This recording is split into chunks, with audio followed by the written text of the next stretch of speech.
Hi, I'm Sandi Genovese, and we're going to create a fun photo display. If you look at it here, you can see it's fairly card sized, so if you wanted to think of it as a card and put it into an envelope, you can. You can see I had a clock on the cover because you'll see inside our photos from Catalina, from a friend of mine, and she took her granddaughters to Catalina, and I had a remembrance of there being this big clock in the casino, but she said no, so you'll have to do an embellishment that makes sense for whatever you're going to feature. But when I open it up, you'll see that inside are her beautiful Catalina photos. So here is a friend of mine, Cheryl, and her two granddaughters. And when you look over at this end, you can see, I think that's Avalon Bay. And then a number of things they did just in one day was amazing. But she said, I think this is called parasailing. You don't even have to wear a bathing suit. They have it set up so that you don't even get wet the way they take it off, but you can see you go way up in the air. It's very cool. And they're such good photos. I thought it would be fun to have them in a fun display like this that you could put out, save it, put it away next year when you want to remember it again, put it out again.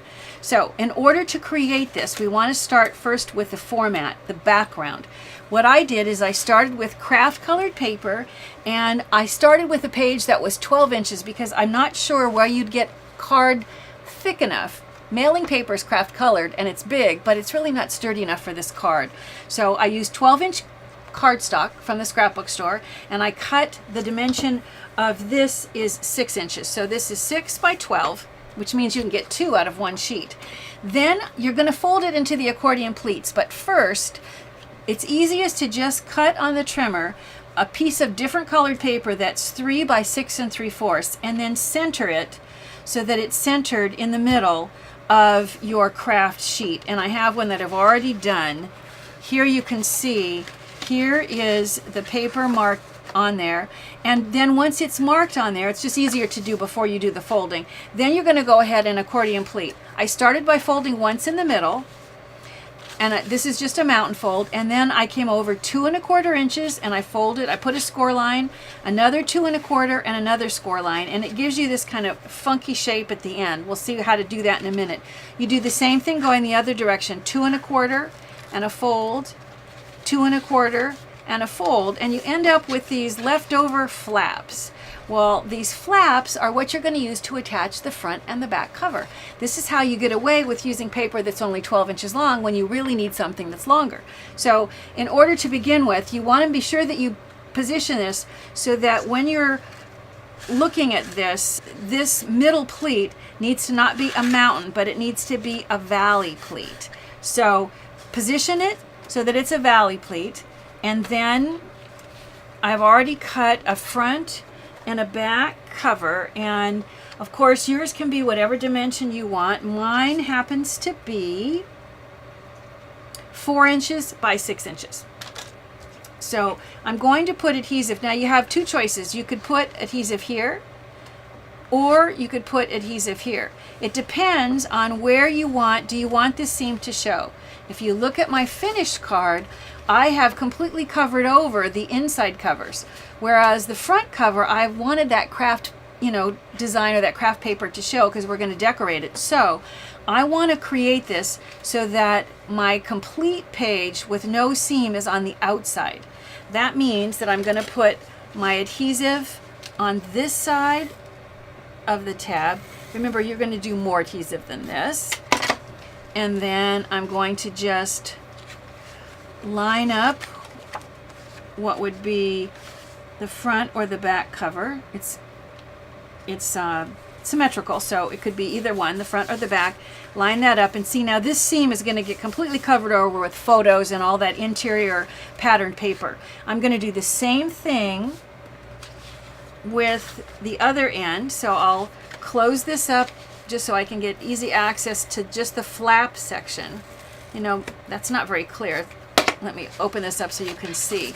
Here's just the flap. So I have my adhesive there, and I'm going to position the other, what would be the front or the back cover, so that it lines up with the top and the bottom, and press.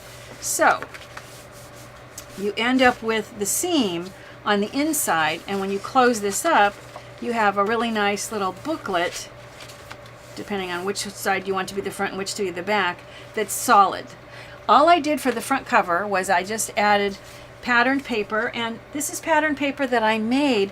I took the packaging from one of my kits that I sold on HSN, and it was a pattern that I liked, so I just put it in the copier and used it to make some black and white pattern paper that appealed to me. Of course, you're going to pick papers and themes that match the theme of the photos or the embellishments that you're going to put inside. And then I just have a 1/2 inch yellow strip that goes next. I noticed I wanted to add a little more dimension, a little depth to this. So what I did on my finished one is I went back with a pencil eraser and an ink pad, and I added some little polka dots to there. For this section, all I did was take a white pen, and I'll open this up so that you can see. I'm just using my white pen to add this stripe detailing. So it's like pinstripe, but it's using white on craft. And I like that combination. I think it combined with the colors that I used to make what apparently is the non-existent clock. I felt like it kind of warmed it all up. So you have this, and when you look at the finished one, the other detail, in order to make the clock, I just punched out circles in several different sizes and stacked them, with the top one being the apparently non-existent clock. When it comes to the interior section, let's go back now, and we're going to cut out the line that we've drawn with the pencil. Remember, this was this section that was in the middle of the part that we started with. Normally I would get up and I'd walk over to the paper trimmer, because then I'd be sure to have really perfectly straight lines, but this will work. I'm going to go ahead and leaving it folded, because it's going to just cut this way. I can cut through both halves at once. I'm going to cut right along the pencil line until I get to the line, the end. I'm going to do the same thing, cut along this pencil line, and I'm cutting through cardstock and it's thick, but a good pair of scissors will work no problem. And then I'll bring this around, and you know, I think I might do this section just because I don't want my paper to rip where I stop cutting. So I'm going to cut along this pencil line, and then I'll come back to this side, and using the pencil line now, I'll cut on this side.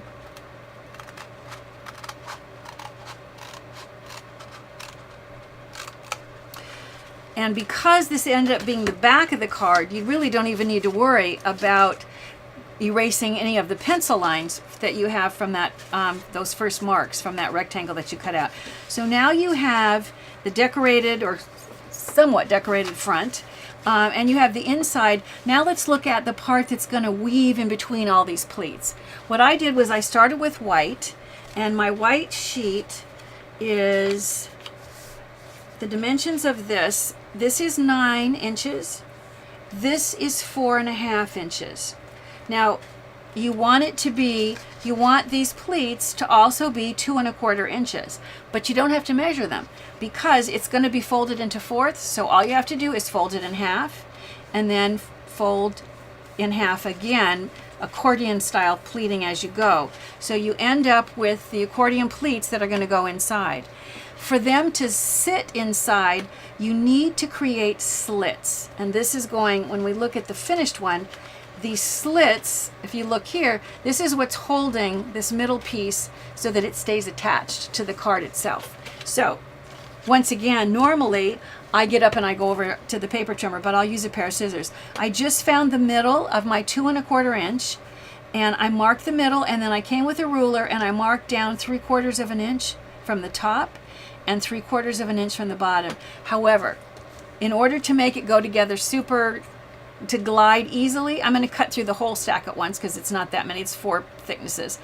I'm going to actually go about 1/8 inch longer, just because that way I can ensure that it will glide easily. So I'm cutting through the whole stack along my pencil line,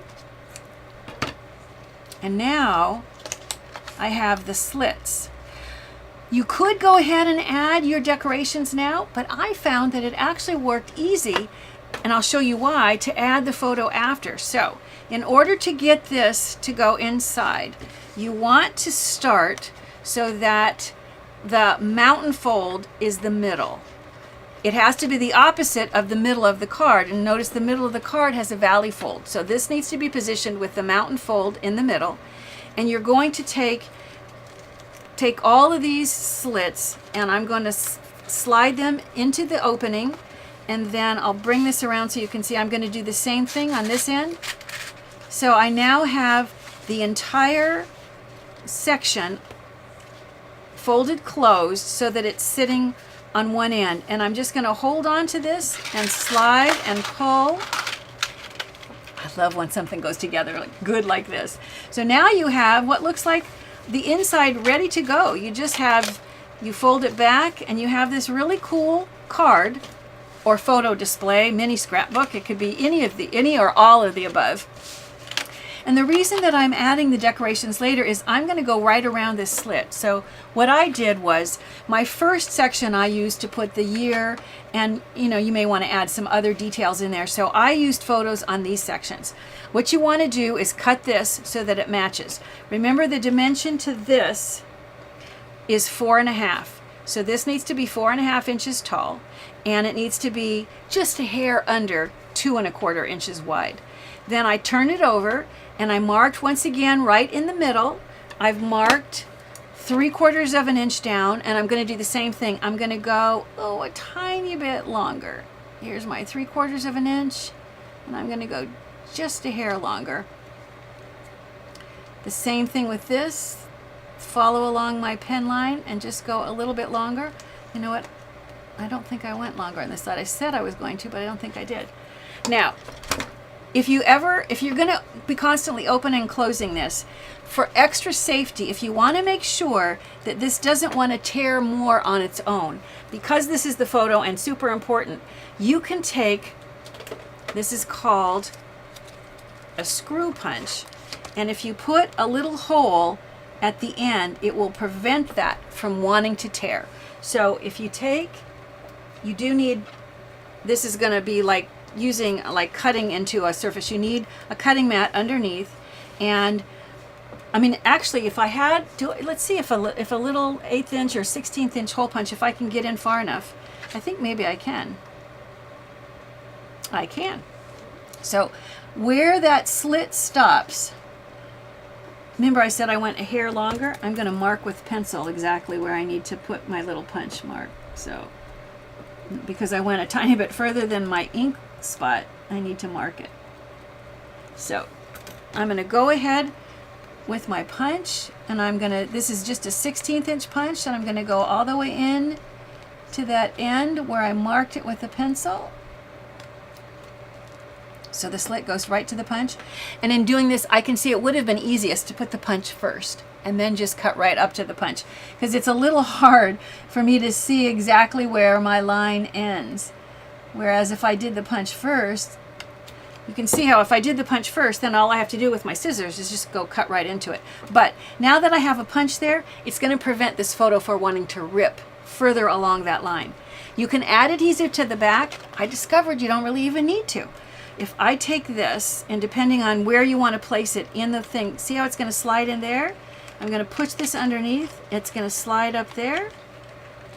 If you've measured so that it is your 2.25 inches, it's going to fit really nicely. I need to slide it up just a little bit more. Look at how wonderfully it goes together. Now, I did decide to go ahead and add more adhesive. So if you look at this one, I did go back and add adhesive behind, but you almost don't even need to do that. I can say at some places where I didn't put adhesive. And then notice the very first panel is where I said I put July 2014, because this is when they went parasailing, and this was their trip to Catalina. Now, you can do the same concept, but you can do different sizes, just putting it together the same way. Here's one that I haven't even finished. Notice that the size of the front is bigger, and when you look at it inside, I have yet to put whatever message or embellishments that I'm going to put on the inside. I've just added vellum squares to add some detail, but you can see many more pleats, but done in basically the same way. And I've done one where I have photos inside of Allison's girls, it's their bath time. We call it tub time with Q&A because it's Quincy and Addison. So if you look here, you can see that what I've done is, as well as having the front photos on the front and back, I've also added these really cool photos inside of their tub time experience. So this one's bigger. Remember, this one is smaller. Either way, the same technique. Now, I'm not sure if this is a card that displays photos or if it's a mini scrapbook that happens to be card sized. Either way, I think you're going to love it. Remember, I love hearing your comments. Be sure to share us with your scrapbooking friends. You can also like us on Facebook where we post the projects. And don't forget to sign up for these free weekly videos. However, if you want access to all the past episodes, or if you want to be able to print an instruction sheet, then you might want to consider joining the Gold Club. Bye for now.